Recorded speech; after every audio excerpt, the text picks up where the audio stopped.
And welcome to another episode of the Philly BroCast. I am your host, Ryan. And I'm Ryan. What's up, bro? What's up, bro? What's going on? Nothing much. Having a great day. How about you? Having a fantastic day. Oh, always got to be the one-upper, don't you? Well, it is my birthday, so... Happy birthday. Thank you. It's so nice of you to actually acknowledge my birthday, friend. Yes, you're right. Facebook tells me these things, and I just went straight into Facebook Messenger, not Facebook. So, sorry. And yet still didn't even message me happy birthday. Well, we just got on the show. I wanted to wait and present you with the cake I had. Sure thing, pal. Sure thing. Yeah. I appreciate that. Thank you, Shane. I appreciate that, homie. No doubt. Much love. So not only is it obviously a great day because it's my birthday, but we have 100 days until the start of the NFL season.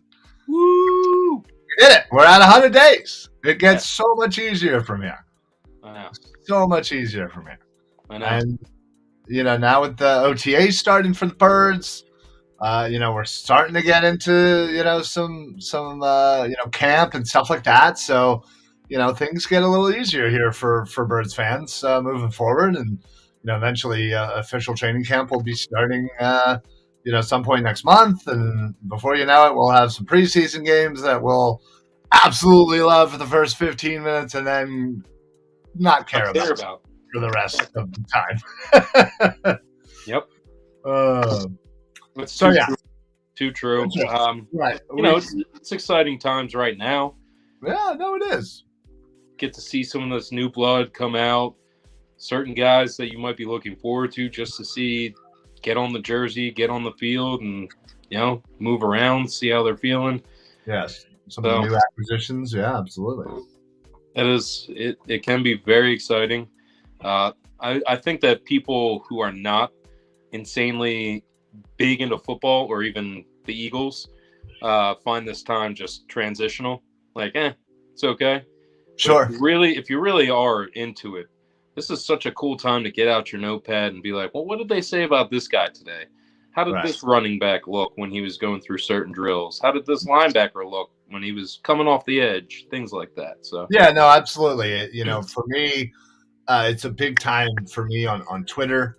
I don't use Twitter all that often. Obviously I understand with what we do, it's kind of important, but still, I follow a lot of people and local reporters and whatnot who are down there and are seeing everything. So I like to pay attention to certain things. And if, videos come out or anything like that, any type of information or data I can get my hands on during this time, I absolutely eat it up. And it's just this anticipation. And I think outside of probably 2018, when, coming off of a Super Bowl, we were obviously very excited. Outside of that year, I really can't remember a year that I was like this excited. Maybe 2012, I guess, the failed Dream Team year. But still, it's been a while, and I'm super pumped for this season, and just can't wait to get down there and get to see some live action. I know the practices are going to be announced soon. Usually within a couple of weeks, they usually will announce the dates at least. So I'll definitely be going down to one of the practices for sure. But yeah, I can't wait. And hopefully we get a chance to go down and watch practice from Novacare again. That was a great experience for the two of us. We went down during Military Appreciation Day. It was just a great experience, for what they do for all, the former vets and military personnel. It's really great. So we were glad to see that for sure. Yeah, that was an amazing experience. Thank you to Chris. Hopefully you're watching. If not, thank you anyway. But just absolutely beautiful day. We got to see so much happen. Lane Johnson was within like 5 feet of us at one point. It was not even, yeah. And then also to what you were saying before, I think the last time I was this excited was the first time seeing Carson Wentz get out there. That's the last time I was like this excited. So what was that, 2016? 2016. Yeah.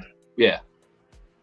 So it's one of those, can't wait to see certain guys get out there. Like I was saying before, it's just, get out there, moving in the heat, getting conditioned, especially somebody like Jordan Davis, who I want to see get really conditioned. And I think that's certainly a concern. He's a big dude. So, again, whenever you have somebody that size, you want to make sure that, okay, well, they're in football shape. They're in, and it may not happen right away. Obviously, this is a big step. You're in the NFL now. I'm not saying that Georgia didn't prepare them, but it's still a different step. And so I'm curious about that. I'm curious about Nakobe Dean and the myriad of supposed injuries that are floating around. I want to see, is there any effects? Yeah, I mean, if he is explosive, as we know he can be, then it's great. If not, thankfully he's kind of later pick and one of those guys. It's like, okay, well, we can wait. Yeah, I mean, honestly, if it ends up being that Nakobe Dean is a little bit more injured than we realized, yeah, it would be disappointed, absolutely. But it would be, like you said, at this point, it's kind of like, all right, well, you know what? We got him in the third round. If he kind of has to redshirt for a year, it's not the end of the world. I would be okay with that. So, to your point, but yeah, and I want to see AJ Brown. I want to see more Devontae Smith. I want to see how Hurts looks. I want to see, so many people, are on my list of things that I want to see, this offseason, just, before we get out there into some of the games. So, and, there's obviously certain positions that I'm very curious about, position battle wise. How are the wide receivers going to shake out after Quez at 3?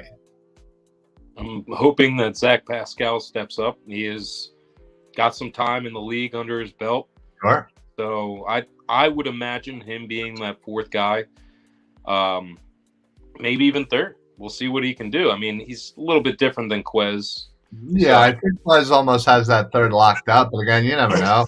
And what are we going to see from Rager? Unfortunately, his former teammate at TCU, Jeff Gadney, just passed away yesterday, I believe, in a car accident. Yeah, it's super tragic. I mean, I think this is literally the second year in a row that he's lost somebody right around like before campus started. And, you don't know that what toll that goes through on a young man like that who's losing close friends. Yeah, I mean, it's an absolute shame. I don't want to dismiss it, but just bringing up like Jalen Reagor and thinking of his performance during the year, nothing else, just his performance during the year last year. That's why I kind of like had that vomit thing going on. It's like, I really don't want to see him at all. But you're just done with him. I mean, he had the 2019, 2020, and he had 2021, 2022. And it's like, after all that, what did you pull away from it? What positives did you pull away? No, I mean, you're right. But I think we're also been a little spoiled with how great young wide receivers have transitioned into this league, and being a first round pick and seeing all the people that, in his year and even in some second rounders and if, the, 2 drafts or the draft after, how big and impactful that wide receiver class was. I feel like it's almost setting him up to fail. And I'm not saying that he doesn't deserve some criticism, but, you go back 15, 20 years ago, you didn't think twice about, oh, well, you got to wait till year 3 for a wide receiver before you can figure out who he is. Like that was what you did. Like there was no question about it. Anquan Bolden was literally the only wide receiver at that time period where you were like, whoa, what are you doing, kid? Like, you're a little out of schedule, pal. Like, settle it down. But seriously, it was year 3. And guess what? He's going into year 3. This is quite literally his last chance, just given the nature of the the NFL right now. So he's got to put up or shut up. And I'm giving him that benefit of the doubt and hope that the talent that he showed in college can translate into the NFL, and hopefully being around AJ Brown and seeing Devontae Smith and how he's transitioned through 1 year. Hopefully all that kind of helps, and maybe, Pascal can help a little bit. Again, not that he's a huge vet, but he's been in the league for a few years, and, any little bit, needs to help because this is his last shot. And I truly believe he'll still be on the roster solely because he's a first rounder. But, I don't think he's going to be given much leeway. No. I can agree with that. And, just again, from the opportunities that he's been giving, from the fundamentals or lack thereof that he's shown, I just feel as though we have like another Nelson Aguilar on our hands. And well, we waited on Aguilar, and he eventually gave us that one season. And what happened in that season? Well, what I'm saying is that we're not really going to get it. Maybe if we do get a flash, still don't want to keep him for the rest of what Nelson Aguilar showed us. Well, true. Very true. So it's kind of like Aggie was what he was. So learn from your mistakes kind of position that I'm coming from. So no, I believe me, I get you. I feel that. But I just can't see him not being on the roster this year. I would be shocked. And given the fact that they signed Pascal, I'm pretty sure that, not that locks him in, but, again, I could assume that he'll be on the squad. And it really comes down to whether or not they keep 5 or 6. And, if they keep 6, maybe that's Greg Ward. Maybe not. Maybe this might be the year that Greg Ward's luck runs out. Yeah. That's a really good possibility considering the lack of playing time he got last year, and even when he did play, not much production. So, well, yeah, no, you're absolutely right. He just been kind of a victim of circumstance, good or bad, whether it be injuries or just having to step up because there was no one else, or But usually when you have a full healthy roster, you should hope that you don't see Greg Ward out on the field. Yeah, I guess that's a good problem to have. Yeah, not bad. Speaking of position battles, I'm really curious how how the second safety spot's going to go. Curious if Marcus Epps is, again, a lot of people are just assuming that he's kind of penciled in there, but you never know. A good training camp, a good preseason can change a lot of things. And, who knows? Maybe Howie's not done. But right now it's really between Epps and Kevon Wallace. And honestly, I'd be okay with either one. Obviously, I'd like an upgrade, but, barring any of that, barring a random Jesse Bates, trade, which probably won't happen, or, a vet signing, I can assume that it's going to be between those two. Yeah, I definitely see that. Now, Kevon Wallace is a guy who I'm a little bit leaning towards all right, let's see what this guy's got kind of thing. He showed more potential and flashes. I know they play on different sides of the ball, but Jalen Reagor did. And I just saw more potential. Again, you and I and Eric have talked about this a lot, but it comes down to the eye test as well as other tests. And if you can see that the guy's got talent, that the guy can really play and move across the field and read some passes, maybe his timing was off, maybe there's stuff that he can learn still this offseason. So that's a guy that I could see stepping up, especially with, competition pushes everybody, especially athletes. But yeah, it does seem that across the board, people just have Marcus Epps penciled in there. Yep, Right. got it. That's it. Yeah. It's Like almost by default, like, well, everybody else sucks. Marcus Epps, whatever. But I don't But think Kayvon Wallace sucks. I think he no. showed that with some time, and he had a whole year last year to watch and learn and talk to other players. And even if you're talking to a guy like a linebacker who obviously just plays right in front of those guys and says, hey, like, what do you see from a guy that plays my position that I could be doing better? Things like that. Yeah, I think on the defensive side of the ball, there are a few guys like that. There, the Kayvon Wallace, there is Davion Taylor, Sean Bradley, to those just kind of come to mind. Zach McPherson. We didn't really see a lot of him last year. But I'd be curious to kind of see a little more from him and see, again, another position battle. Who's going to take that fourth cornerback spot? They got a lot of depth, and obviously with the signing of what's his face? Bradbury. Thank you. Brain just went blank. Obviously you are getting older. That's right. That's probably what happened. So with Bradbury in here, obviously Maddox is kind of your slot, your nickel guy, and now the fourth cornerback, the dime spot. I'm curious because they, again, a lot of people forget we have Tate Gowan that we got in from Arizona in the trade for Zach Ertz. We have Zach McPherson. We have a bunch of these undrafted rookie free agents.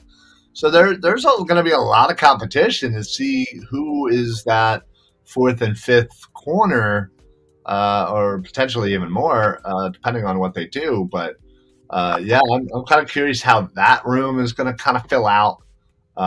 So basically, I'm thinking about the secondary. No, that's a great point. Another name, just because I made up a list of some great things that Howie did this offseason. Another one was Jimmy Moreland, claiming him off waivers. I mean, that's actually a great point. Super under the radar. I kind of even forgot about it when it happened. I was like, oh, I like Jimmy Moreland. Like he's done some good things.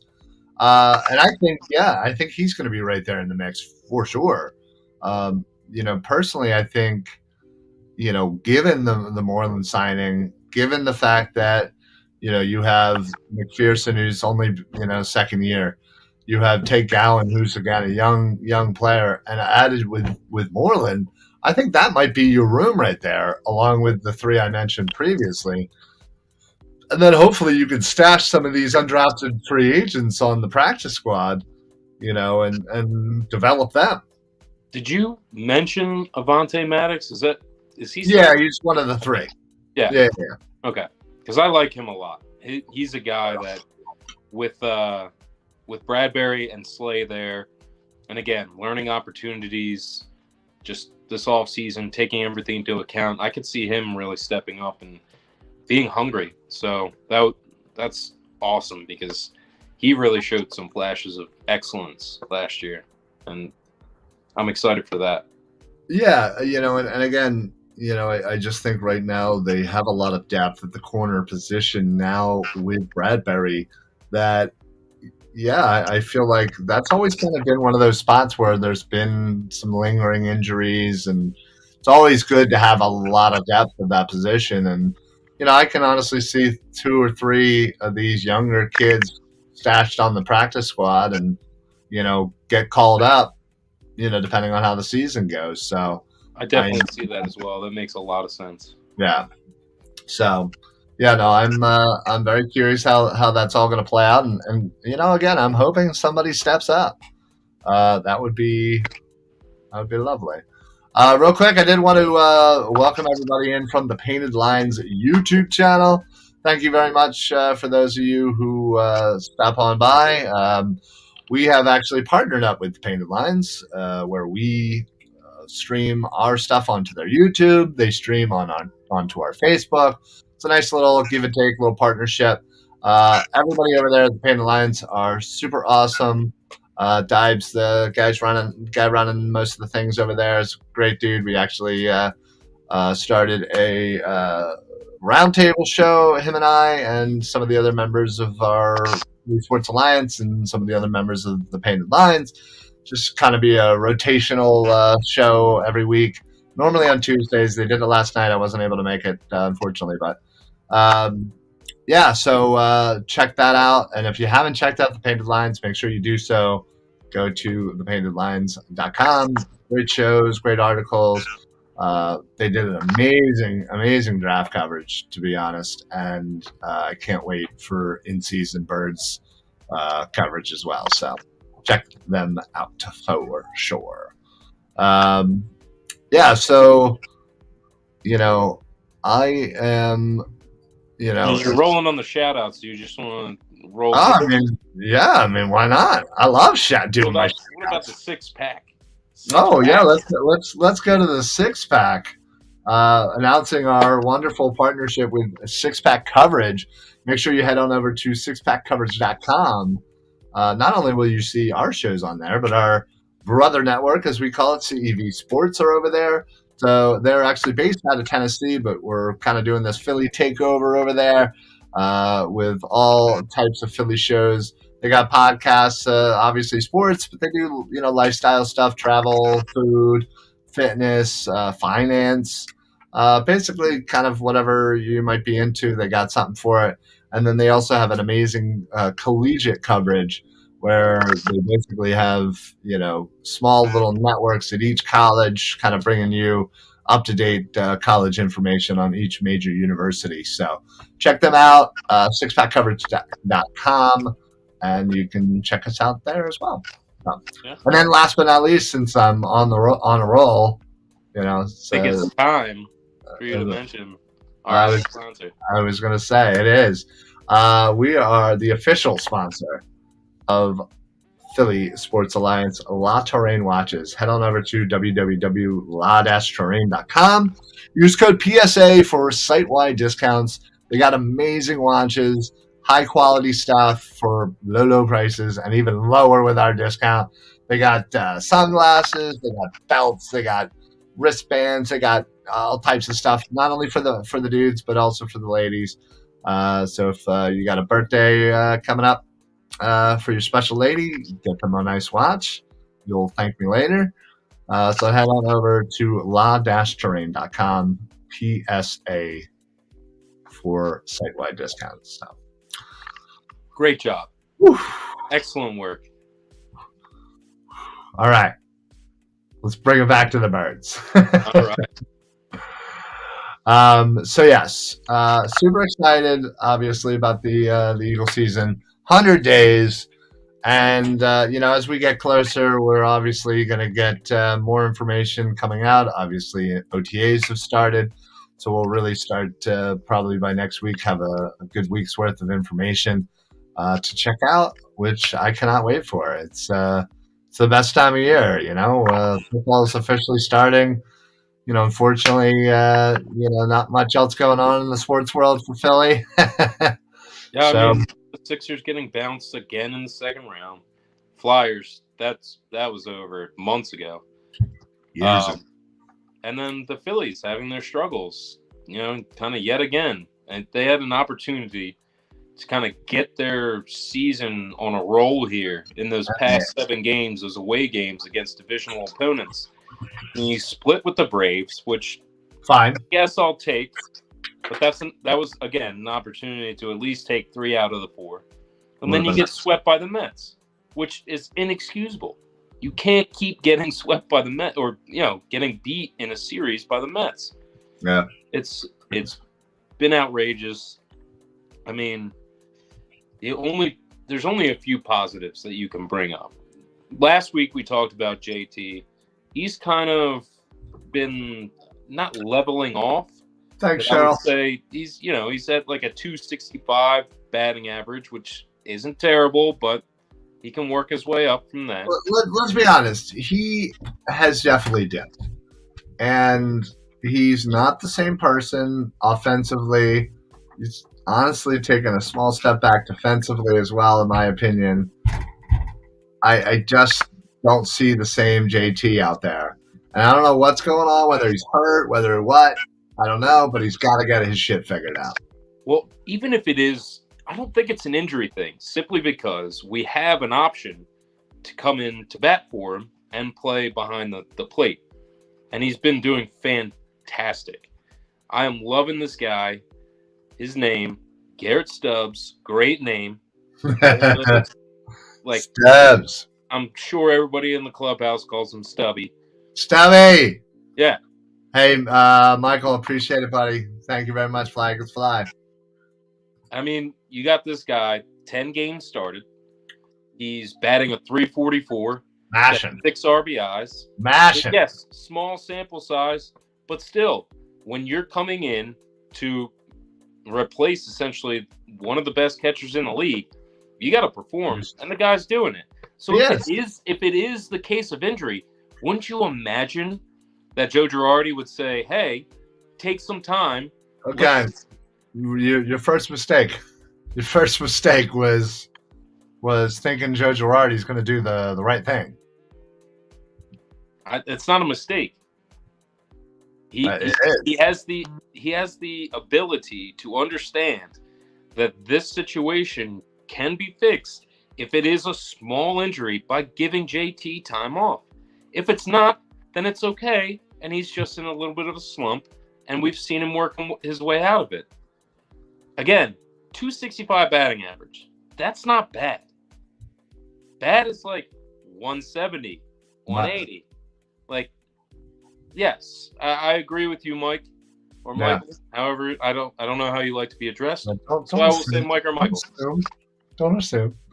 But I agree. He's not the answer, but he is a competent manager. He's competent. And if it is such a thing of an injury, you can give him the time off. We have a serviceable back. I agree, but still, like, then it must be some sort of a slump issue. Because if you're not starting this guy's sit him down for a few games. I mean, like, dude, figure it out. Then that should happen. But what I'm saying is that injury-wise, I don't think it is. Might be in a little bit of slump. Either, and the way to get JT out of a slump is to let him hit. Let him get at bats. That's the way to get him out. He's proven it before. I said this last week. Proven it before. He can do it again. You're right. But I'm just saying, maybe go to him and be like, hey, listen, you're sitting today. You've been sucking. Get your head right. And then go back in and hit out of this. You know, get yourself out of this. Yeah. That's what I would do personally. But whatever. Again, I'm not everybody. I'm not Joe Girardi, but another bright spot. Okay. Sorry, what were you going to say? I was going to go off topic, but okay. Off the Phillies or off of JT? No, off everything. Oh, okay. Then shut up. Another bright spot is Bryce swinging that bat like he knows how, man. Dude, that kid. He is swinging logs out there. The way that he's batting and performing and playing, just literally can. If you forecast it out, he can retain his NL MVP with the way that he's playing right now. I don't see why not. If he can stay active throughout the rest of the season, yes. Yeah. I agree. He's smashing the ball. He's doing absolutely great. Smashing. Loving it. The mass potatoes, if you will. 32 RBIs right now, 10 home runs, and batting a 305. Love it. Love it.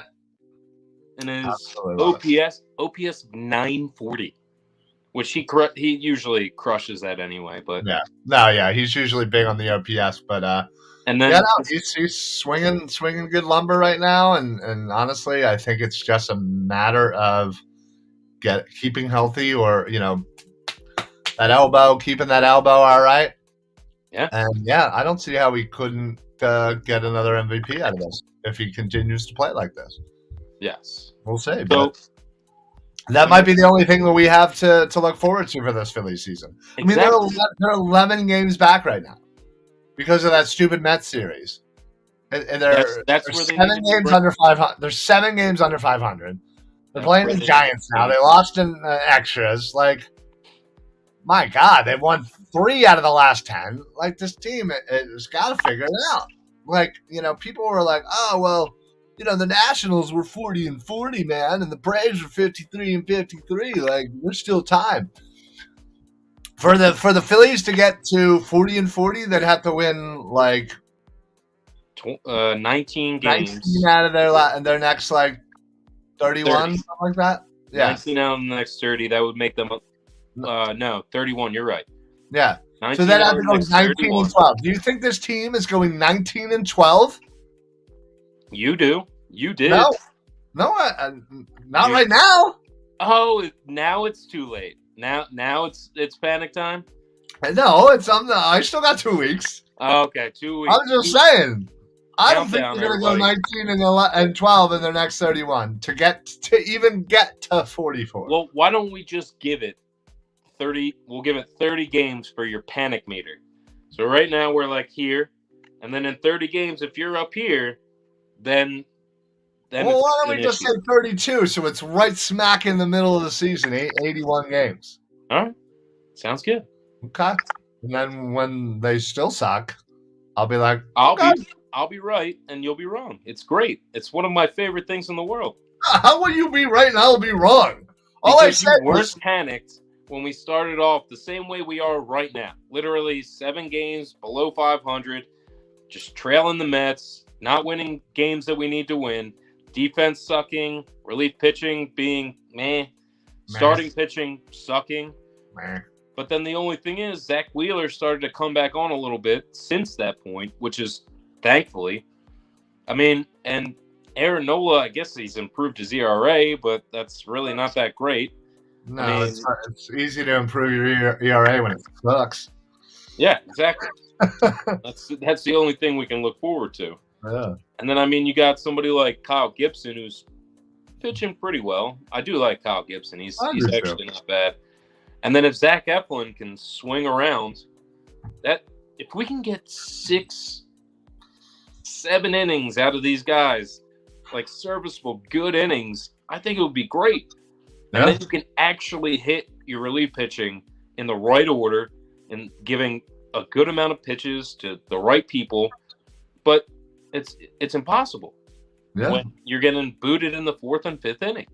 Then you have to stretch it out, and it depletes everything you have going. Everything you have going, it depletes. Yeah. So, I mean, like you have your Corey Nebel, and the guy's got ultimate potential, but he's 1-4, 3.43 ERA. It's like this guy should be 3-2 with a 2 ERA. That's what we need, but he's stretched.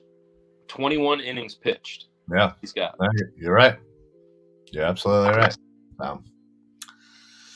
What I did want to say, bringing it off topic, is did you hear the news today that Mike Missanelli is no longer going to be on 97.5? Today was his last day. Oh, I actually think an alert came up during the show. Oh, did it? Yeah. That's weird. A little old. Doesn't he get done at like 6? Yeah. So. Whatever. Yeah, I think basically it came down to him and the station decided to part ways. I think his contract was coming up, and instead of renewing it, I think they just came to some agreement, I guess. Whether it was mutual or not, I don't know. Details he didn't really provide too much. But yeah, basically it was like, hey, this is going to be my last day. So, for even whether you hated him or loved him, you have to admit that he has been in the Philly scene for, multiple decades and has been a voice on Philly sports radio for the longest time. Respectable. Yeah, exactly. And like I said, whether you like him or not, you also have Cataldi who's leaving shortly as well. So you're getting, two. Yeah, no, thank God. I'm not a fan, but again, I respect at least his longevity and for what he did for Philly sports. Um, so yeah, you're two major names, one for each major station here, leaving the airwaves. So 97.5, call me. I mean, they can have the Ryan and Ryan afternoon show. Yeah, we'll take you to your afternoon drive home. Yeah, that would be fantastic. That would be great. we'll have to interview twice at once, like Step Brothers in tuxedos. I'll just I'm- pop out from behind you and be like, "Hello, Miss Lady." Hello, Miss Lady. Maybe I can help with this Pan pan thing.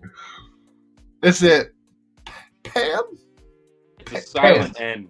Pan. Oh, I get it. Pan. Yeah, but Anyway. shout out to those guys. Obviously, Yeah, no, exactly. Great, I'm curious. great work.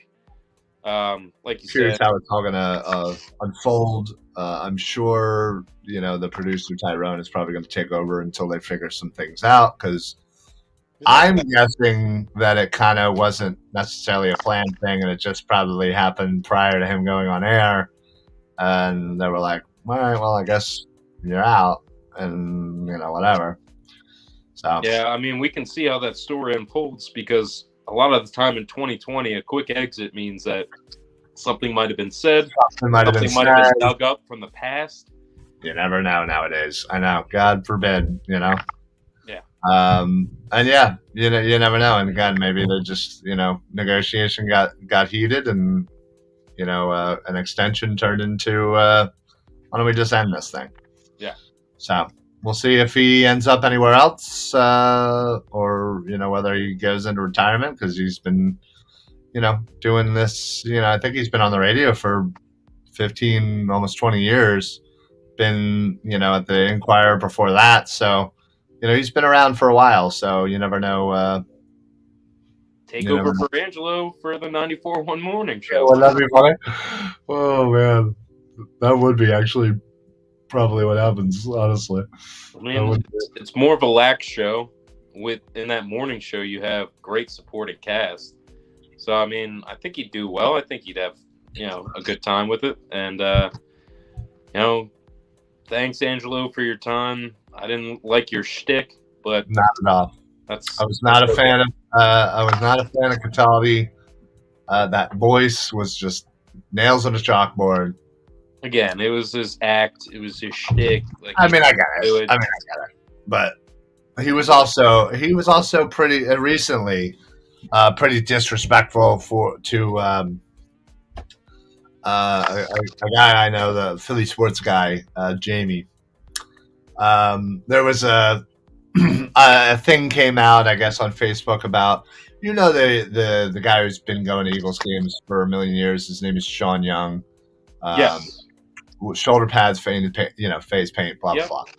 Dude's been going to games for forever, right? Well, apparently he kind of retired last year, and he basically came out and said, "Listen, somebody at the Eagles organization asked me to politely step down in lieu of other people," which basically was alluding to the Philly sports guy, who spiked hair and kind of similar, but again different. So basically, long story short, Cataldi had Jamie on the air and was super rude, and calling him a moron and an idiot, and and I guess Cataldi had a relationship with Sean, so there was probably that part of it, but it was like making fun of him for the number he wears, because he wears number 11, but like he's been wearing it well before we even got Wentz, and has his name on the back, like whatever, like nobody cares. So he's calling him a moron and stuff like that, and yada yada yada. I just the whole interview is like only a few minutes long, but like it was completely unnecessary. It just showed what a jo Cataldi is. Yeah, I mean, just obviously disrespectful, and yeah, the act can only go so far until you start offending people and start making it like, I can't listen to this anymore. And it's odd because he's had great interviews with Doug Peterson, with Joe Sure. Girardi, with past managers and coaches, where it's like, wow, this guy's actually asking good questions and getting kind of deep into this. Yeah. And then he'll just ask him something about, like, do you like tuna fish or not? And the guy says no, and he's like, well, you're an idiot. And it's like, yeah, exactly. He's what? just. What are you talking about? He's off. Yeah, no, I agree. There's a lot of times where he's done something, and you're like, "What are you doing?" Like, yeah, things were going so good. why are you acting like a moron? Yeah, that was a really good interview until you started talking again, and then it wasn't. So we're losing two big names in the Philly sports talk radio medium. So be interesting to see who kind of replaces them and what the plan is, and yeah, we'll see. But again, call me. Yeah, right. Just real quick, wanted to say that the names that we had kind of thrown out for the Flyers coaching. Listen, we're a 4-for-4 sports show. You can't just talk about two sports. The Flyers just frustrate the They did interview Barry Trotz, and they also have interest in Kirk Muller from the Flames. Muller, yeah. I like him. Exactly. So some promising names that could hopefully wait, what'd you say about Tortorelli? They're probably going to hire him. No. We talked about that last week. That's a no. Simply because he coached the teams that we hate. We cannot buy. We have to stand by. I'm not saying I endorse it. I'm just saying that's probably what they're going to end up doing. And it's Tortorella. Anyway. What did I say? Tortellini? Whatever. Yeah, exactly. I didn't say Tortellini. I'm just... No, you said Tortorelli. Either way, don't call him Tortellini. I think we can get in trouble for that. Yeah, probably. Again, 2022. Is that racist? But a dish. With Barry Trotz and Kirk, I think either one of those guys coming in, having that new voice, getting this kind of young team going, I think either one would be great. Or they'll just hire Rod Brindamore and just keep it going.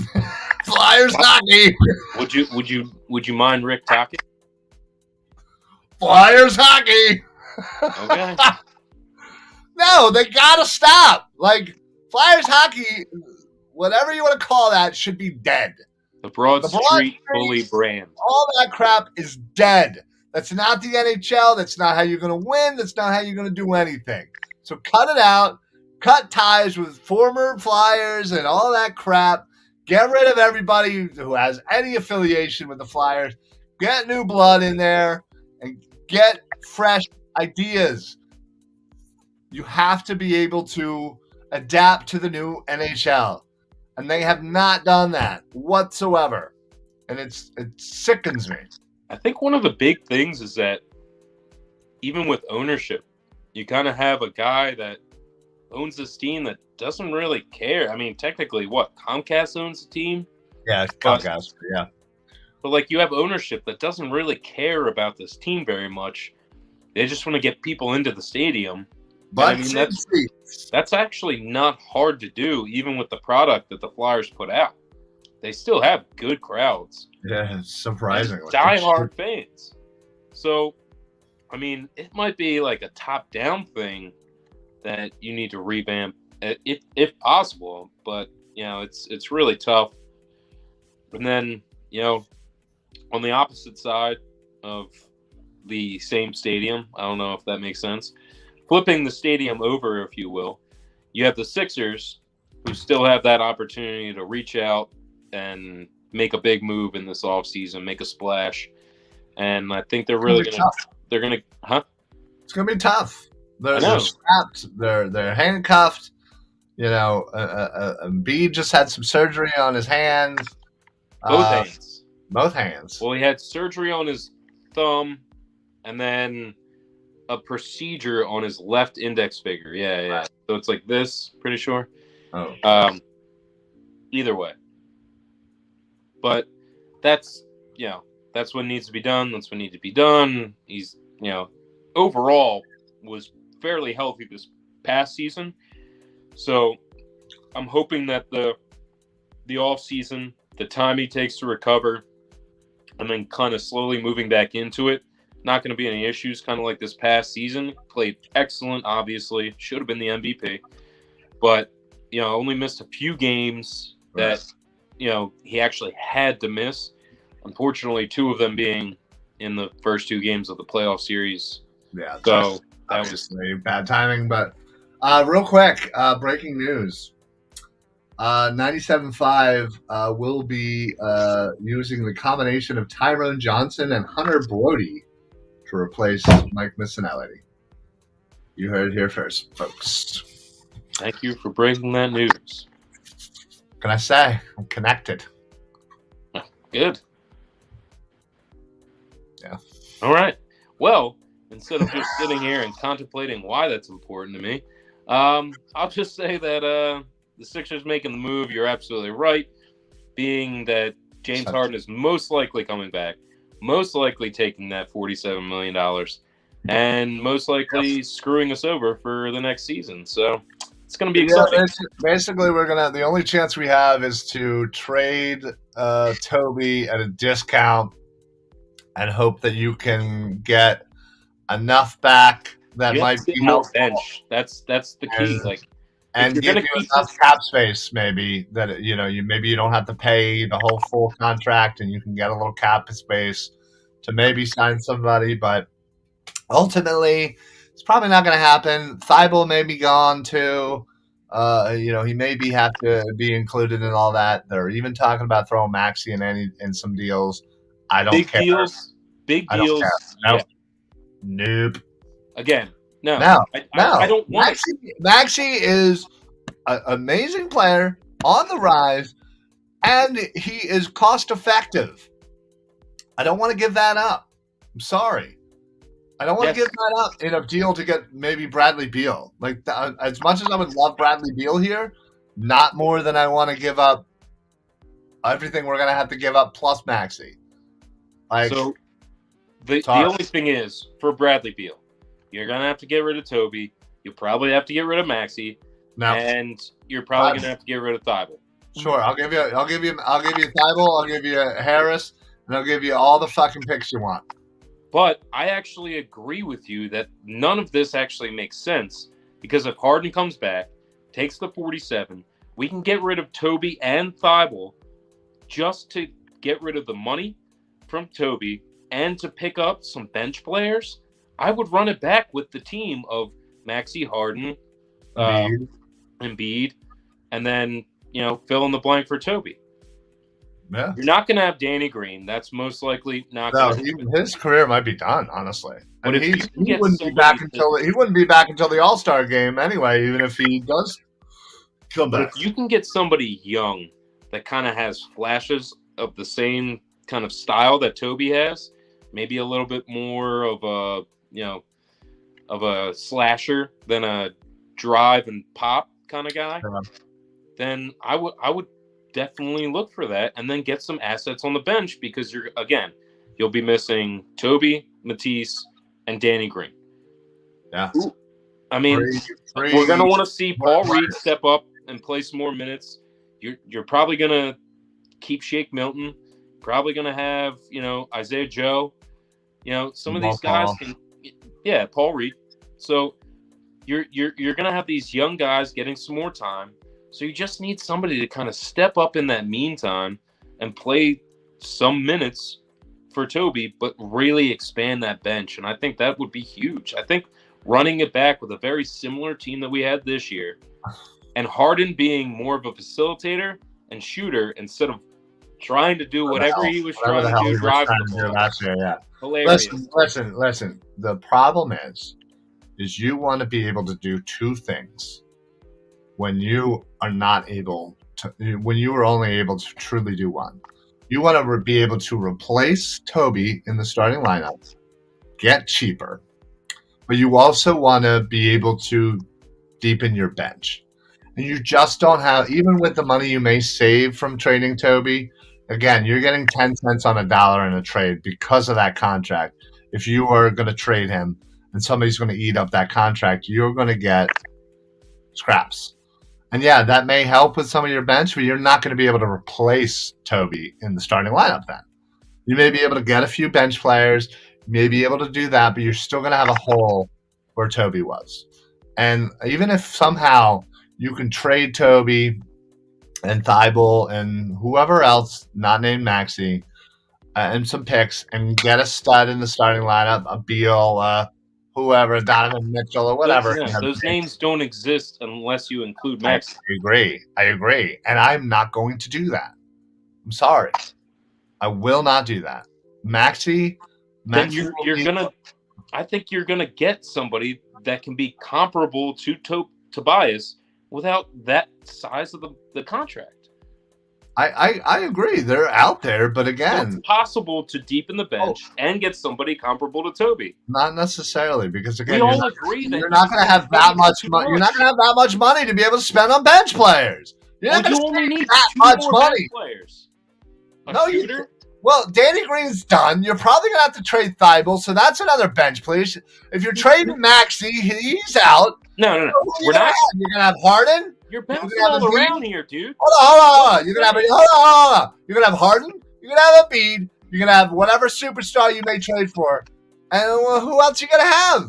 Why do you keep saying superstar? We're not getting a superstar. We're getting rid of Tobias and Thibault. That's it. Danny Green's just gone. He's just gone. That's it. You're not going to trade him, get rid of anything. You're just saving some money there. A little bit, yeah. So you can still have Niang. You can still have Furkan. They're in. But if you get a couple more guys like that can come and contribute, and then you get somebody who's comparable to Toby, that can all happen. Where are you going to find this comparable to Toby? That's what I'm trying to say. He is the guy that earned too much money for the type of play. So if we're going to save some money, you can find someone comparable to Toby. You're going to get somebody that's $25 million a year instead of $37, so you're going to save $12 million, and then you're going to. And you can split that between two bench guys. Yes. Shitty bench guys. They're bench guys. They just have to come and contribute. Oh, like Niang came in and contributed. Like Furkan comes in and contributes. I'm talking about a team like Boston, who has guys. They don't have a good bench either. All they can do is shoot. That's all some of their guys can do. Huh? They don't have that great of a bench either. You mean the team that just made it to the finals and had contribution from their bench doesn't have a good bench? Well, yes. They actually just happen to have people on their bench step up at the right time. But when you look at it, that's all we need, and that's but we can never find those guys. We never get those guys. We always, hey, Yang. Yang was great, and then he sucked. Oh, Furkan, hey, he's hitting some threes, and then he sucks. Oh, Shane Milton, he's running around doing his thing, and then he sucks. That's what happened. Milton really ever sucked. He just doesn't get the playing time. That's because he's in a shitty position because he's behind Harden, Maxey, whoever at that position. So it's like you're going to get crap minutes, and usually he performed pretty well. I do like Shake quite a bit. Actually, I don't mind Shake, but still. I just don't see a viable option because of how strapped we are for cash. Even if we're able to get rid of Toby, I think all you're going to get for Toby is a few bench players, and you're not going to be able to save enough money to actually replace him in the lineup. And even if you are going to get somebody who can maybe be halfway decent in the starting lineup, you're not going to save that much money that you're going to be able to spend it on decent bench players. And you're still going to be stuck with the crap bench that we have right now. Our only hope is that you're able to somehow fleece somebody in a trade. Honestly, without giving up Maxey. If you can give up anybody else, not named Harden, not named Embiid, give Toby, Thibault, picks, whoever else, and maybe get a quasi-decent player in return that's not $37 million a year. Now, you also have to imagine the possibility that Harden doesn't want to take, or we convince Harden not to take the full 47 and work with us. Listen, I would love nothing more than Harden say, listen. Again, keyword was possibility. Right. Keyword. I'm not gonna sign this deal if you give me a 3-year deal worth $30 million a year. It's not ideal, but it is a good ass savings, and I will take that. Okay. Then that's you can work on your bench and getting a serviceable person for Toby.